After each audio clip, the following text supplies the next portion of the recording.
Hi, welcome to Peak Moment. I'm Janaea Donaldson. My guest today is Nora Gedgaudas, who's a certified nutritional therapist and a neurofeedback specialist and the author of Primal Body, Primal Mind, Beyond the Paleo Diet for Total Health and a Longer Life. Thank you for joining me. Thank you for having me, Janaea. It's really an honor. We found you after taping Leah O'Keefe's book, about her book, The Vegetarian Myth. Yeah. And what we learned there, particularly thinking about sustainability for the planet, but also for us, it utterly transformed our lives. Robin and I basically went on the primal-like diet, very ultra-low carbs, lost weight, have more energy, have more endurance. So when we You found look fabulous. Thank you much. Yeah. When we found your book, well, we read it aloud. And there was just so many riches that we found. So much that you had researched that validated, that informed, that it was just, well, we wanted to reach you. Okay. And have you share that with other people? Because diet is certainly a highly personal and very controversial area at this point, and more is being learned, which you've done a beautiful job of bringing to us. So Thank you. Start us with, what do you mean by primal?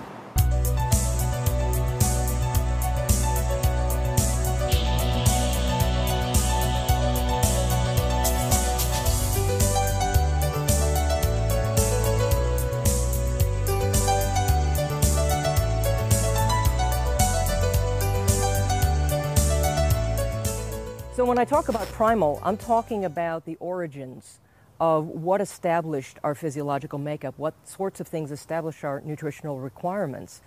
And I came to that through actually a couple of different things.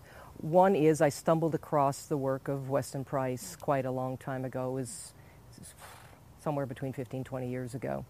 And that a light bulb went off for me on that. And I understood that, he looked some at native diets and he was looking at traditional diets, but I thought, whoa, I want to dig back even further and find out what are the evolutionary roots of our nutritional needs. And that sort of got me going on that. I also spent close to 3 months living less than 500 miles from the North Pole with a family of wild wolves. Now, this was related to some work in wildlife science that I was involved with at the time. We were doing behavioral studies of this family of wolves that this wolf biologist that I was in the company of had found back in 1986, and he goes up every single summer to this day and lives with the same family and observes the changes in the pack and, does all sorts of takes all sorts of information down. And it's a unique place in the world because it's the only place on Earth where wolves have never really been hunted in any recent historical context. The nearest human village to this particular area where the den was about 350 miles to the south of where we were. That was an Inuit village of about 100 people, and they just don't get up there, So it was a fairly industrial strength religious experience for me. I'd had a lifelong interest and passion about wolves. That's a whole other subject matter. And all the while I'm sitting there on the tundra observing these animals and watching them sleep for long, long hours. And I'm looking out over this extremely primitive landscape where, this whole area wasn't even glaciated during the last ice age. The glaciers actually started south of there. It was just too far north. So it's an extremely old landscape. But I'm looking at that thinking, Northern Europe might not have been too different than this when Cro-Magnon humans came marching across 40,000 years ago. There was permafrost and there are seasons, but the summer seasons are short and, cool, and that things don't quite fully thaw. And there was not a whole bunch of edible plant life. And up to that point, I'd sort of been led to believe that a plant-based diet was by far the healthiest diet, that this is foundational for human health. And I'm thinking, if that's true, how did they do it? The other thing I noticed was that the entire time I'm sitting out there on the tundra, and I had been eating a mostly plant-based, not a totally plant-based diet, but a mostly plant-based diet when I left to go up there that particular year. And I sort of expected to miss that, and I didn't at all. And what I was craving, though, was fat-rich food. I was not dreaming of a salad out there on the tundra. I was, my thoughts were as a matter of fact, once a week we made it to a weather station that was some distance away. We made a little pilgrimage so that we could get a shower in, and possibly even, if we were lucky, make a phone call for all of 5 minutes, and kind of just sort of get ourselves cleaned up and pick up some new supplies or whatever. The officer in charge told us that we could go into the mess hall, and anything that was sitting out that we were interested in eating, we could certainly partake of. We always went around 3 o'clock in the morning when there was nobody else there. It was 24-hour daylight, so it was, So whenever I made it into that mess hall, I made an immediate beeline to this enormous bowl of butter that was sitting there. And I took I was eating bread in those days, and so I put toast in the toaster. And that was like a vehicle for the butter, right? And the butter was like that. And I just couldn't get enough of it. I just ate that until I thought, well, I shouldn't eat anymore, but I really, really wanted it. The other thing, and I was astonished at myself for wanting it so much. When I got back to the States, I found that I had lost probably about 25 pounds, doing not much more than sitting on my backside for an entire summer, eating fat-rich foods. I was eating salami, eating cheese, eating, all this stuff that I would have thought would have made me fat. And that's the heart of what the astonishment was for us when I went on to basically the primal diet and took the carbs out, most of them. And of course you had to compensate, so it was the good fats, coconut oil, butter, and so on. Keeping the protein moderate, as you really emphasize here, we learned later. I was like, I couldn't believe that if I got hungry and want a spoonful of coconut oil and then I'm satisfied and the carb cravings go away. It was like, here was the place where it was the hardest change, because I've been so indoctrinated, as we all have, about the low-fat diet being best, and I'd been on a nearly vegetarian diet as well. So it's very hard to explain to people, because your body is comes into a different state. At least mine did. Well, what we have to realize is that all of us, of course, regardless of our ideologies, regardless of our ethnicity, all of us are fundamentally genetically hunter-gatherers, all of us. That we all come from those same roots. See, the thing about ice ages, and especially where you're going through these periods of advance and these big swings of climate change, is that they're not about snow and ice necessarily, they're about extremes. They're about extremes of cold, but also extremes of heat, drought, and wildfires. During the time that North America was locked in snow and ice during the last period of glacial advance, Africa was being ripped apart by drought and wildfires. And there was also quite a bit of volcanic activity. And volcanic activity can have tremendous effects on plant growth and things like that all over the planet, as well as climate, air, and temperature and all of that. So, So you were saying, I'm going to see you back here, you're saying that basically we've been hunter-gatherers most of the time of human evolution. Right. And to survive those extremes, at least. But we haven't, have our genes changed? I mean, We're 99.99% the same as we were during the period where we were hunter-gatherers. Very, very little has changed. We've had agriculture for less than 0.4% of our evolutionary history, and yet we've changed genetically in that time period less than 0.05%. And it takes anywhere, most geneticists would agree, 40 to 100,000 years for our genes to fully catch up to major changes, big major changes in our, in conditions, in diet and all those sorts of things. It just hasn't been long enough for us to fully adapt to what has become an agriculturally based lifestyle. Which is here we are, and I mean, part of what you're saying is that's not the optimal. It's not who we are. Well, and part of the point I wanted to make by going into all this Ice Age stuff, which I realize seems off topic, but the other point to the whole business of us being all hunter-gatherers, we're all also fundamentally Ice Age beings. Fat to us means survival, okay? Fat is fundamentally, and survival trumps absolutely everything else. Sure. And so dietary fat, being the most nutrient-dense thing that we can possibly consume, rich in fat-soluble nutrients and all these other things, essential for the development and the functioning of our brain and nervous system, right?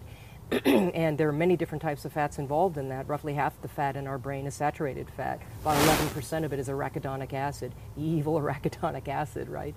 And maybe 25% of the essential fatty acids are docosahexaenoic acid, which is this primary essential fatty acid found in, among other things, wild game, grass-fed meat, and obviously people associate it with wild-caught fish. Our ancestors got this from cracking the marrow out of bones, eating the brains out of the skulls of the animals they hunted, eating the meat of the animals that they hunted and the organs. And arachidonic acid is one of the other, long-chain fats that was these 20-carbon fatty acids that are extremely important for the functioning and the development of the human brain and nervous system, which is, as we know, quite a bit different than that of our other primate ancestors. So we developed the cunning to figure out how to bring down larger animals. And there's a very interesting bit of research that's been done now at the Center for Evolutionary Anthropology in Leipzig, Germany. It's the Max Planck Institute for Evolutionary Anthropology. A man by the name of Professor Michael Richards has been doing this work now for quite a number of years, and what they've been doing is doing something that they call stable isotopic analysis of human bone collagen and also the collagen of other animals, because they're looking at what everything was eating. And they've gotten samples now of human remains from virtually all time periods of our evolutionary history. And what they're able to do with this is use a radiomass spectrometer to go in there and analyze exactly what we were eating, right?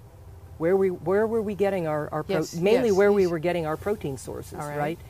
And it turns out that not only were we very high-level carnivores throughout, as were our close cousins, the Neanderthals that we lived with contemporaneously in Europe, in ancient Europe, but we were actually higher-level carnivores than bears, wolves, or foxes or other known carnivores of the time period. I mean, when you look at the data and the graphic representations of this, it's stunning. I mean, it's jaw-dropping. It's like our protein intake was off the charts compared to these. And I think where that comes from is the fact that we had the cunning and the technology to bring down extremely large animals that no longer exist, right? But we had megafauna through a better part of our evolutionary history that we could hunt. And you take down a woolly mammoth, you've got a family barbecue that's lasting a good week, right? Yes, yes. And as anything wild, there is a mentality of feast or famine, which, by the way, we still have. Yes. So only now we have this unnatural access to this unnatural abundance of food and food-like substances that that you don't have to take more than a couple steps in any direction to be able to, feed yourself. And we have no grasp of what it was like, to go for days or weeks sometimes, maybe even months, without a really good solid meal, having to kind of pull at scraps and things like that. So when food was plentiful, we ate it, right? And you bring down a woolly mammoth, you're going to sit there and you're going to, chow down until it's gone. Because you don't know if hunting is going to be good the next day or not. That's right. And there would have been very high levels of fat in the megafauna as compared to many of the wild animals that roam the earth today. A lot of wild deer and things like that tend to be much leaner, but these larger animals tended to have a lot more fat. And fat has always been coveted by every single traditional tribal society. I mean, the list goes on and on. Is one of the things that Weston Price found is that one of the things that was consistent in every primitive and traditional society that he studied was that the most sacred foods in every one of these cultures, the ones that they revered as being the ones essential to their health and well-being, and their spirituality even, were the fat-rich foods. And this has always been true. I mean, whole wars have been fought over pemmican, which is mostly fat-based with a little bit of ground, meat, powdered jerky or whatever commingled in with it, which was a food that the Northern Plains and Northern Indians and natives of Northern Canada all kind of participated in making pemmican as a way of having a food supply. That was sort of their version of being a prepper, in case something. Yeah, and it's long-lasting. It's long-lasting, it doesn't spoil, and you can live on it. Everything that's needed for your health is in there. Actually, one of the things that struck me from your book, it sort of stands out, as you said, of the macronutrients, protein, fats, carbohydrates, what you're saying is that carbohydrates are not essential at all for humans. The only one for which there is no essential established human requirement is carbohydrates, dietary requirements. Which in terms of our metabolism, our physiology, or whatever we need. Anything. We can manufacture all the glucose we need from a combination of protein and fat in the diet. And really only 1 to 2% of our physical makeup is actually carbohydrate-based in terms of our structural makeup, mostly in the form of connective tissue, some glyconutrients, different things. But we can manufacture all of that from proteins and fats. We don't ever have to consume carbohydrates in order to do that. Which sort of says great to me, because there's our beginnings. Right. We the body adapted to protein and fat from the megafauna to do everything it needed, develop the brain and so on. Right, absolutely. And so if we had a fundamental carbohydrate requirement, if you take a good look at how we evolved and what the Earth's geologic history has been during the period of our evolution, we became fully human 200,000 years ago during one of the colder snaps. We just wouldn't be here. We have to be able to make use of what's available. And what's very clear is from the stable isotopic analysis, which was purely objective work done. There was no hidden agenda in any of that. They weren't trying to cherry pick data or anything else. And we were such high-level carnivores that, I don't know where we would have had room for anything else. And, it's unlikely we would have been looking for baked potatoes with those woolly mammoth steaks, anyway, because most of what we think of today is some of the higher calorie carbohydrate-based foods in the wild are extremely toxic.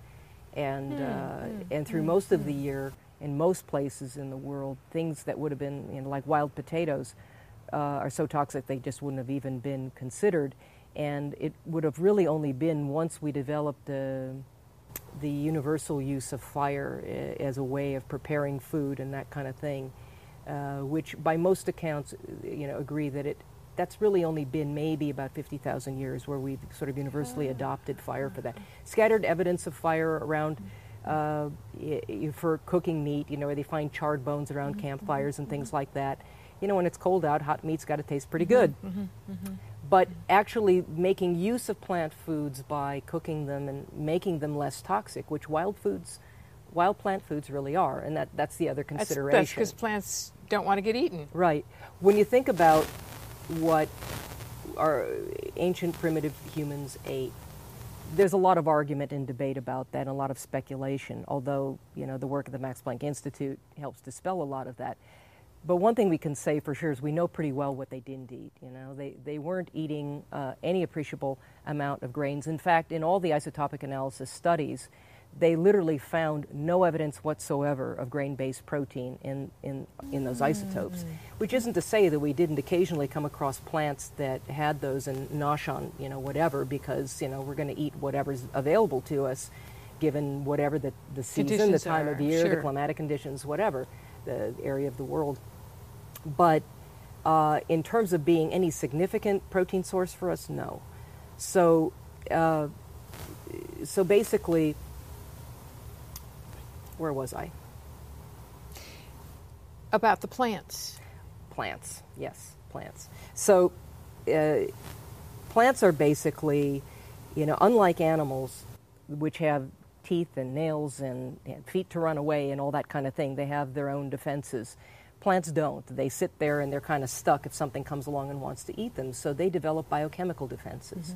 And in the wild, there are lots and lots of compounds that make wild plants potentially perilous to consume, at least in any real significant quantity.